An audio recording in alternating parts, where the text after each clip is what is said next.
തിരികെ സ്വാഗതം എല്ലാ പ്രേക്ഷകർക്കും. നെയ്യാറ്റിൻകര സ്വർണ്ണപ്പണയ തട്ടിപ്പ് കേസ് പ്രതികളെ പിടികൂടാനെത്തിയ പോലീസ് ഉദ്യോഗസ്ഥരെ വാഹനമിടിപ്പിച്ച് കൊല്ലാൻ ശ്രമം. നെയ്യാറ്റിൻകര SI അക്ഷയ്കുമാർ, CPOമാരായ നിതിൻ ആന്റണി എന്നിവർ സഞ്ചരിച്ച ബൈക്കിലാണ് വാഹനമിടിച്ചത്. 2 ബൈക്കുകളിലായ SIയും പോലീസ് ഉദ്യോഗസ്ഥരും മാറാനല്ലൂർ അംബേദ്കർ കോളനിയിലേക്ക് പോകുന്നതിനിടെയാണ് അപകടമുണ്ടായത്. ബാലരാമപുരം സ്വദേശി സനോജിനെ പോലീസ് കസ്റ്റഡിയിലെടുത്തു.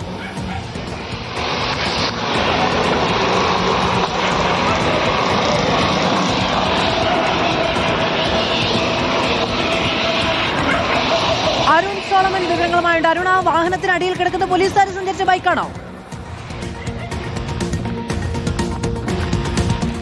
മധു, ഇത് നെയ്യാറ്റിൻകര പോലീസ് സ്റ്റേഷനിലെ 2 ഉദ്യോഗസ്ഥർ, SI അടക്കമുള്ള 3 ഉദ്യോഗസ്ഥരാണ് 2 ബൈക്കുകളിലായിട്ട് ഇന്ന് ഈ പ്രതികളെ ചേസ് ചെയ്ത് പിടികൂടാനായിട്ട് ശ്രമിച്ചത്. ഇതിനിടയിലാണ് ഈ സനോജ് എന്ന് പറയുന്ന മുഖ്യ പ്രതി ഈ ജീപ്പ് പിടിച്ച് ഈ 2 പോലീസ് സഞ്ചരിച്ച ഇരുചക്ര വാഹനങ്ങളെ ഇടിച്ചു തെറിപ്പിച്ചത്. ഈ വാഹനം ഈ ജീപ്പിന്റെ അടിയിൽ പെടുകയായിരുന്നുള്ളതാണ് നിലവിൽ ഈ ദൃശ്യങ്ങളിൽ നിന്ന് നമുക്ക് മനസ്സിലാക്കാൻ സാധിച്ചിട്ടുള്ളത്. നിലവിൽ 2 ദിവസം മുൻപാണ് നെയ്യാറ്റിൻകര കേന്ദ്രീകരിച്ച് പ്രവർത്തിച്ചു വന്നിരുന്ന ഈ സ്വർണ്ണപ്പണയ തട്ടിപ്പ് സംഘത്തെ മുഖ്യ പ്രതി ശ്രീജിത്തിനെ പോലീസ് പിടികൂടിയത്. ഇതിൽ തന്നെ 4 കോടിയോളം വരുന്ന രൂപ ഇതിനോടകം തന്നെ ഇവർ തട്ടിയെടുത്തു എന്നുള്ളതാണ് നിലവിൽ പോലീസിന് ലഭിച്ചിരിക്കുന്ന വിവരം. അതിന്റെ അടിസ്ഥാനത്തിലാണ് മുഖ്യപ്രതിയായിട്ടുള്ള നടരാജ് ഫിനാൻസിന്റെ ഉടമ ശ്രീജിത്തിനെ കഴിഞ്ഞ ദിവസം പോലീസ് പിടികൂടിയത്. നടരാജിനെ കസ്റ്റഡിയിലെടുത്ത് ചോദ്യം ചെയ്തതിന്റെ അടിസ്ഥാനത്തിലാണ് ബാക്കിയുള്ള 2 പ്രതികൾക്ക് വേണ്ടിയിട്ടുള്ള തിരച്ചിലെന്ന് പോലീസ് ആരംഭിച്ചത്. അതിന്റെ അടിസ്ഥാനത്തിലാണ് നെയ്യാറ്റിൻകര SI അക്ഷയ്കുമാറിന്റെ നേതൃത്വത്തിൽ 2 CPOമാരെ ഉൾപ്പെടെ ഇവർ ഇന്നിപ്പോൾ ഈ മാറനല്ലൂർ ഭാഗത്തേക്ക് പോയത്. മാറനല്ലൂർ അംബേദ്കർ കോളനിയുടെ അടുത്തെത്തിയപ്പോഴാണ് ഈ സനോജ് എന്ന് പറയുന്ന വ്യക്തി ഈ ജീപ്പ് പിടിച്ച് ഈ 2 ഇരുചക്ര വാഹനങ്ങളെയും ഇടിച്ചു തെറിപ്പിച്ചത്. ഈ സംഭവത്തിൽ ഒരു ഇരുചക്ര വാഹനം ജീപ്പിന്റെ അടിയിൽ പെടുകയും ചെയ്തു.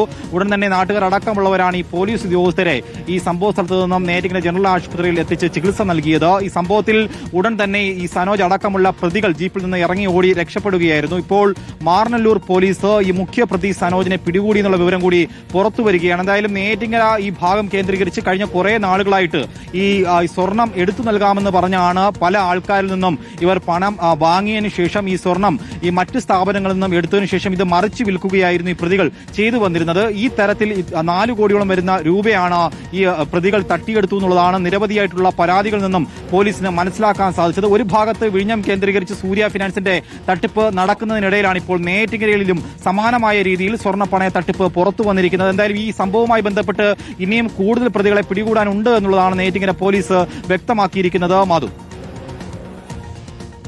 കടുത്ത അക്രമമാണ് ഉണ്ടായിരിക്കുന്നത്. പോലീസ് സഞ്ചരിച്ച വാഹനം ഇടിച്ച് അവരെ കൊല്ലാൻ ശ്രമിച്ച സംഭവമാണ്.